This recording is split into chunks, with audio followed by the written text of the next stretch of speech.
Jaya é a minha companheira peluda. Jaya tem 5 anos de idade e nunca ficou doente, devido, eu acredito, também à alimentação dela, porque é uma Weimaraner vegetariana desde que nasceu.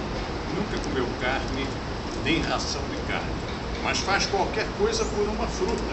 Eu tenho aqui uns pedacinhos de maçã. Você quer maçã, Jaya? Quer maçã?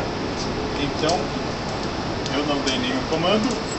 Você faz tudo, né? Para ver se alguma dessas coisas cola.